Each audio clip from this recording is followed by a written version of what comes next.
तेव्हा धरणांच्या बाबतीत एक मोठा दिलासा, अर्थात एकूण महाराष्ट्राचा विचार केला तर सरासरी थोडी कमी आहे, पण अजून पावसाचे दिवस आहेत, त्यामुळे ही सरासरी सुद्धा भरून निघेल अशी आणि अपेक्षा. तहान भागेल सगळ्या महाराष्ट्राची अशी आशा करूयात. मात्र आणखी एक महत्वाचं, बरं पुढचे 48 तास खूप महत्वाचे आहेत बरं का.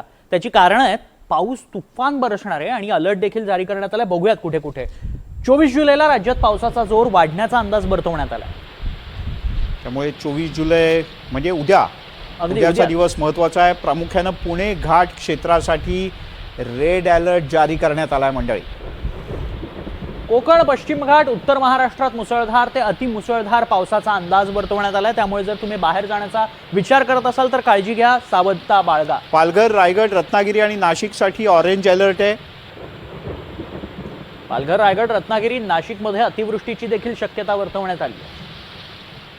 मुंबई, ठाणे, सिंधुदुर्गसाठी येलो अलर्ट जारी करण्यात आलाय. तसंच पुणे आणि घाट क्षेत्रामध्ये मुसळधार पावसाचा अंदाज वर्तवण्यात आलाय.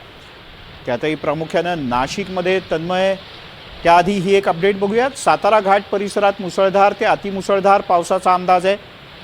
तिकडे कोल्हापूर घाट भागात देखील मुसळधार पावसासाठी येलो अलर्ट जारी करण्यात आलाय. मराठवाड्यात हलका ते मध्यम स्वरूपाचा पाऊस पडेल असा अंदाज आहे. हे पुढच्या 48 तासाच्या करताचे अंदाज आहे. अगदी महत्वाचे आहेत पुढचे 48 तास. काळजी घ्या.